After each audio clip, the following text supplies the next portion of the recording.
बिस्मिल्लाहिर्रहमानिर्रहीम। आज का टॉपिक है पावर ऑफ मैनेजमेंट। आप नेचुरल मैनेजमेंट को पहले देखें कि अल्लाह रब्बुल इज़्ज़त ने जो कायनात बनाई है बड़ी मैनेज करके रखी हुई है। हर चीज़ प्रॉपर है। हवाओं का निज़ाम है, बादलों का निज़ाम है, बारिशों का निज़ाम है, आसमान को बेसहारा अल्लाह रब्बुल इज़्ज़त ने खड़ा किया हुआ है, ज़मीन को बिछौना बनाया हुआ है, समंदर हैं वो अपनी अपनी काम पे लगे हुए हैं। इसी तरह अल्लाह की खुफिया एजेंसियाँ हैं जो फ़रिश्तों की शक्ल में काम करती हैं और हर चीज़ प्रॉपर है। आज सूरज का अपने अपने रास्ते मुतय्यन हैं, चाँद के अपने रास्ते मुतय्यन हैं। सूरज की मजाल नहीं चाँद से टकरा जाए, चाँद की मजाल नहीं सूरज से टकरा जाए। सारी दुनिया कोशिश कर रही है कि इंसान बूढ़ा ना हो, लेकिन वो हो जाता है, और उसको मौत ना आए लेकिन आ जाती है। सारी दुनिया की दौलत लगाने के बाद भी वो अपनी मौत को नहीं टाल सकता। तो ये अल्लाह रब्बुल इज़्ज़त की मैनेजमेंट है। अब ये इसी लॉ के ऊपर अल्लाह रब्बुल इज़्ज़त ने इंसान को खड़ा किया हुआ कि पर्सनल मैनेजमेंट जो बंदा नहीं करेगा, जो ऑर्गेनाइजेशन नहीं करेगी, जो कंपनी नहीं करेगी, उसको भी बेनिफिट नहीं मिलने वाले। अब ये जो पर्सनल मैनेजमेंट है, अगर हम नेचुरल मैनेजमेंट से सीखें और अल्लाह रब्बुल इज़्ज़त से सीखें तो बड़ी मैच करती है। अल्लाह रब्बुल इज़्ज़त की बेस्ट मैनेजर है और अल्लाह अपने रिसोर्सेज उनको देता है जो उसको मैनेज कर सकते हैं। जो जितना वेल्थ को कंट्रोल कर सकता है अल्लाह रब्बुल इज़्ज़त उसको उतनी वेल्थ देते हैं। जो जितनी अथॉरिटी को कंट्रोल कर सकता है अल्लाह उसको उतनी अथॉरिटी देते हैं। तो मैनेजमेंट जो है, जितनी ये रिसोर्सेज को अट्रैक्ट करती है और जितनी अच्छी मैनेजमेंट करेंगे उतने अच्छे रिसोर्सेज अट्रैक्ट होंगे। और अगर आप मिसमैनेज करेंगे चीज़ों को तो जो गॉड है, जो क्रिएटर है इस पूरी कायनात का, तो अल्लाह रब्बुल इज़्ज़त वो आपसे ले लेंगे क्योंकि आप मिसमैनेज करते हैं। ये अल्लाह रब्बुल इज़्ज़त का फार्मूला अल्लाह रब्बुल इज़्ज़त ने दिया है कुरान में कि तुम्हारे लिए उतनी ही तुम्हारे ऊपर ज़िम्मेदारियाँ डाली जाती हैं या तुम्हारे ऊपर मुसीबतें या परेशानियां या ज़िम्मेदारियां आती हैं जितनी कि तुम सह सकते हो, जो तुम्हारी काबिलियत के मुताबिक होती हैं। तो ये फार्मूला है कुरान का। तो इसलिए पर्सनल मैनेजमेंट जब तक नहीं करेंगे हम ना तो अपनी पर्सनल लाइफ में सक्सेस अचीव कर सकते हैं, ना एज अ कंपनी अचीव कर सकते हैं, ना एज अ ऑर्गेनाइजेशन अचीव कर सकते हैं। अब इसमें सबसे पहले क्या करना है कि गुड मैनेजर बनने के लिए, क्योंकि रिसोर्सेज अट्रैक्ट होते हैं, जितना अच्छा मैनेज करेंगे किसी भी चीज़ को। आप देख लें अकाउंट्स में जो एक्सपर्ट है उसको अकाउंट्स का मैनेजर बनाया जाता है, जो मैकेनिकल में एक्सपर्ट है उसको मैकेनिक्स का मैनेजर बनाया जाता है। इसी तरह जो प्रोजेक्ट्स हैं उनके मैनेजर अलग होते हैं। और ये पर्सनल डेवलपमेंट की मैनेजमेंट एक अलग चीज़ है।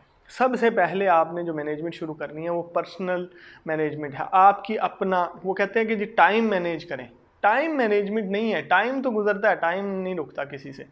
अब टाइम मैनेजमेंट की बजाय हमने अपनी सबसे पहले इस दिमाग की इनपुट को मैनेज करना है कि हर चीज़ दिमाग के अंदर जो इनपुट जा रहा है, जब तक मैं उसको मैनेज नहीं करूँगा मेरा पूरा का पूरा आउटपुट ठीक नहीं होने वाला। अब उससे क्या मुराद है, मुझे इररेलेवेंट इन्फॉर्मेशन नहीं डालनी। मैं 2-2 3-3 घंटे जो है ना वो सोशल मीडिया पे दे देता हूँ, मैं व्हाट्सएप पे अपना टाइम लगा देता हूँ, मैं न्यूज़ चैनल पे अपना टाइम लगा देता हूँ, उसके बाद जो है मैं जो फ़ोन कॉल पे टाइम लगा देता हूँ। तो ये क्या है, इररेलेवेंट इन्फॉर्मेशन है। मेरा जिसके ऊपर कंट्रोल नहीं है या जो चीज़ मेरे फील्ड से रेलिवेंट नहीं है, मेरी स्किल नहीं बढ़ा रही, मेरे अपने नॉलेज में इजाफा नहीं हो रहा, तो मुझे वो चीज़ें कम करनी है। क्योंकि टाइम उसके ऊपर ज़्यादा लगेगा, मेरा ब्रेन उधर बिज़ी हो जाएगा, मेरा माइंड जब उधर बिज़ी होगा तो फिर मैं कुछ नहीं कर सकता। तो मैनेजमेंट के लिए सबसे पहले अपना इनपुट को मैनेज करें कि आपके दिमाग में क्या डाला जा रहा है।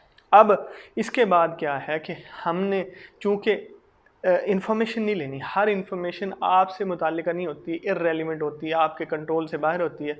एक न्यूज़ है, क्या चल रही है, 2 मिनट का काम है, आपको पता चल जाता है, किसी भी शख्स के पास बैठे पता चल जाता है। अब दोस्तों से भी, उसके बाद जो है आपने जब पीपल मैनेजमेंट सीखनी है, पर्सनल के बाद पीपल मैनेजमेंट है।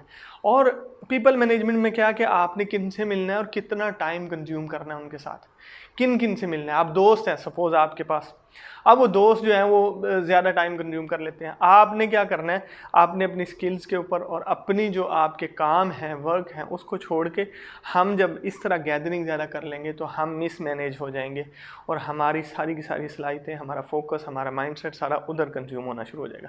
तो इसलिए हमें पीपल मैनेज करना है और सबसे पहले है फैमिली। पीपल में, लोगों में सबसे पहले फैमिली है। फैमिली को मैनेज करें। फैमिली को जब तक आप नहीं बनाएंगे वो कैसे डेवलप होंगे।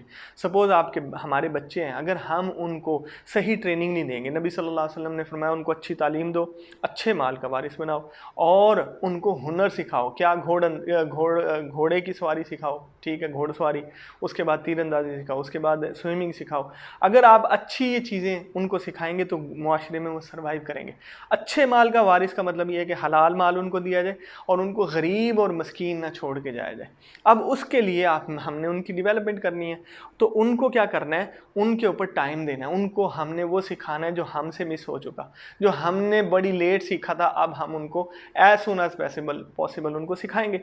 इसी तरह हमने उनको बेस्ट नॉलेज देना है। याद रखें, ये जो डिग्री, अगर उस डिग्री का या उस इल्म का क्या फ़ायदा जो बाद में हम करप्शन कर रहे हो, अल्लाह की नाफरमानियाँ कर रहे हो, हम बातिल का साथ दे रहे हो, अपने मुल्क की बजाय दूसरों के फ़ायदे की बातें कर रहे हो और उनका साथ दे रहे हो, तो उस तालीम का कोई फ़ायदा नहीं। तालीम वो जो आपको अल्लाह के करीब कर दे, तालीम वो जो आपको हराम से बचा ले, तालीम वो जो आपकी अपनी स्किल्स बढ़ा दे, तालीम वो जो आपकी अपने मुहिब वतन बना दे, अपने मुल्क का, अपने इस्लाम का, अपने दीन का, अपने लोगों का वफ़ादार बना दे, वो तालीम चाहिए। तो वो हमने अपने फैमिली को देनी है, अपने बच्चों को देनी है। तो इसलिए सब आपने फैमिली को इस तरह से मैनेज करना है। उसके बाद जो है तीसरी चीज़ क्या है कि हमने अपने पैसे को मैनेज करना है। अगर हम कैश फ्लो मैनेजमेंट को नहीं समझेंगे, अर्निंग कर रहे हैं, एक्सपेंस कर रहे हैं, अर्निंग आ रही है, इनकम आ रही है, एक्सपेंस कर रहे हैं, हम कभी भी रीच नहीं हो सकते। तो इसलिए अगर हमें वेल्थी बनना है तो हमें कैश फ्लो मैनेजमेंट आनी चाहिए। उसके लिए मैं बहुत सारे टॉपिक्स में बार बार डिस्कस कर चुका हूँ कि हमें जो है कैश फ्लो मैनेजमेंट क्या होती है कि अपने, वो कहते हैं जी अपने रिसोर्सेज जो है ना, खर्चे कम कर लो तो आप थोड़ा थोड़ा बचा लो तो आप अमीर हो जाओगे। ऐसे नहीं होंगे, लॉन्ग टर्म प्रोसेस है, 20-30 साल के बाद रिजल्ट निकलने वाला है। आज स्मार्टनेस का दौर है, आज जो है वो इंफॉर्मेशन और टेक्नोलॉजी का दौर है। आज इतनी डिले नहीं देना हमने चीज़ों को। हमने क्या करना है, हमने अपनी स्किल्स के ऊपर काम करना है और कैश जितना अर्न कर रहे हैं उसको उन चीज़ों पे लगाना है जो हमारे एसेट क्रिएट करें। और एसेट का मतलब क्या है, हम वो चीज़ें बना लें जो हमारा कैश वापस हमारी पॉकेट में लेकर आएँ। गाड़ी आपका कैश आपकी पॉकेट में नहीं लेके आती, घर आपका पॉकेट में कैश नहीं लेके आता। इसलिए अकाउंट्स वाले तो उनको एसेट समझते हैं, लेकिन बिजनेस वाले स्मार्ट पीपल उसको एसेट नहीं समझते। तो इसलिए हमने वो एसेट बनाना है। वो दुकान बना ली जो किराया लेकर आ रही है, वो फ्लैट बना लिए जो किराया लेकर आ रहे हैं, वो हमने ऐसी लॉयल्टी या लाइसेंसिंग सॉफ्टवेयर की शुरू कर दी है जो हमारी मंथली इनकम हमारी पॉकेट में ला रहे हैं। तो ऐसे एसेट क्रिएट करेंगे तो हमारा कैश फ्लो बेस्ट होता चला जाएगा।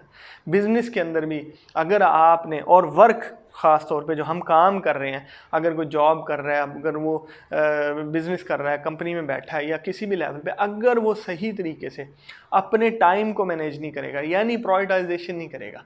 टाइम मैनेज का मतलब ये है कि प्रायोरिटाइजेशन करें, सबसे इम्पोर्टेंट काम सबसे टॉप पे, मेजर चीज़ें मेजर टाइम में करें, माइनर चीज़ें माइनर टाइम में करें।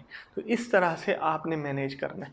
और क्या मैनेज हमने जो है वो क्या मैनेज नहीं करना कि हम अपने इर्द गिर्द में वैसे लोगों की गैदरिंग नहीं करेंगे, या मैं उन लोगों में गैदरिंग नहीं करूँगा जो टाइम वेस्टिंग है, जो ना मेरी स्किल्स में इजाफा हो रहा है, ना मेरी वो फिज़िकल एक्टिविटी में कोई इजाफा हो रहा है, ना मेरे जो है वो फाइनेंशियली कोई मेरे अंदर इम्प्रूवमेंट आ रही है। तो इसलिए हमने उन लोगों से थोड़ा सा अवे रहना है, कम मिलना है, कम बैठना है।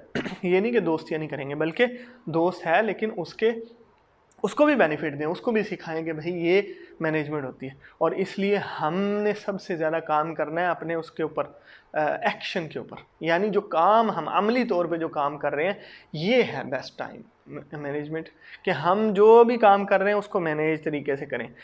नमाज़ पढ़नी है टाइम पे पढ़ें, हमने जो है वो अपने दूसरे जो काम करने हैं ऑफिस के, और दूसरे जो हमने अपने घर के काम करने हैं, फैमिली के काम करने हैं, ऑफिस के काम करने हैं, इसी तरह स्किल डेवलपमेंट पे सबसे ज़्यादा काम करना है कि मेरे अंदर वो स्किल्स आएँ। अगर एक बंदा, मैं इसकी मिसाल देता हूँ कि एक बंदा पहले तांगा चला रहा था, अब वो रक्षा पे नहीं आएगा, फिर उसने लोगों के ट्रेंड के मुताबिक ऊबर पे शिफ्ट नहीं हुआ, तो वो पीछे रह जाएगा, वो बिल्कुल आउट हो जाएगा मार्केट से। तो इसलिए स्किल पे काम करें, जो मार्केट के अंदर बेस्ट स्किल की डिमांड है उसके ऊपर काम करें, तो फिर इंशाल्लाह आपकी टाइम मैनेजमेंट भी बेस्ट होगी और आपको अच्छा रिवार्ड मिलेगा। और अल्लाह को राज़ी करके जाएं ताकि हम दोनों जहान में कामयाब हो जाएं। Thank you.